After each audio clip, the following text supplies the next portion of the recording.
আমি একটা জিনিস বুঝতে পারছি না, তুই এত টাচুট টাচুট করছিস কেন? এখন যদি টলিউড ইন্ডাস্ট্রির কিছু কিছু মানুষজন টাচুট বলে, সেটা মেনে নেওয়া যায়, পরিস্থিতি ওরকম।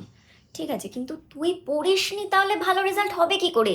সময়ে সন্ধে দেবে না, তারপর তুমি বলবে যে আমি খুব ঠাকুর ভক্ত, রান্নাঘরে কি, আমি তো কলা খাইনি।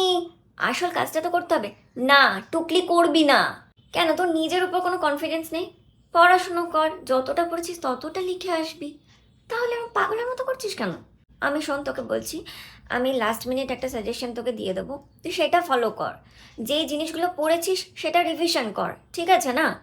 আমি তো তোকে 12 মাস পড়াই, আমি তো জানি তোর কোনটা প্লাস পয়েন্ট কোনটা মাইনাস পয়েন্ট, আমি জানি তোর লাস্ট মোমেন্টে ভীষণ নার্ভাস ফিল হয় আর তুই একটা গন্ডগোল পাকাস। আমি তোকে যেটা বলবো, তুই সব কিছু এখন দেখতে যাস না। এক্সাম হলে দেখবি তোর মনে পড়ে যাবে, কিন্তু তোর যেগুলো এখন মনে হচ্ছে যে মনে আছে সেইগুলো ভালো করে আগে কর, তারপরে সময় থাকলে বাকিগুলো দেখবি। এরকম পাগলের মতো না, ওরকম টাচউড এই সেই করে কোনো লাভ হয় না। সময়ে কাজটা করো, নিজের কাজটা করো, লোকের ঘাড়ে দোষ চাপিও না, ঠিক আছে? নিজের কাজটা কর, নিজের দিকে আগে তুই আঙুলটা তোল যে তোর কি কি ভুল আছে, তুই কেন লোকের দিকে আঙুল তুলবি? তুই রাস্তাটা ফাঁকা করে দিবি, তারপর লোকে ঢুকে পড়বে, তখন তুই ফেল করবি, দিয়ে তুই বলবি যে না, এক্সাম হলে গার্ড খুব টাফ ছিল, এক্সাম হলে কোয়েশ্চেন পেপার খুব টাফ ছিল সেই জন্য লিখতে এটা তো ঠিক নয় না। তুমি নিজে আগে প্রিপেয়ার হও, তুমি নিজে আগে কাজটা করো, তারপর তো লোককে দোষ দেবে। আমি তো তোকে পড়িয়েছি, আমি বলছি তুই পারবি, কেন পারবি না? মন দিয়ে পড়, কেন এরকম? না, ওইসব উল্টোপাল্টা বন্ধুদের কথায় কান দিবি না, নিজে কাজটা কর।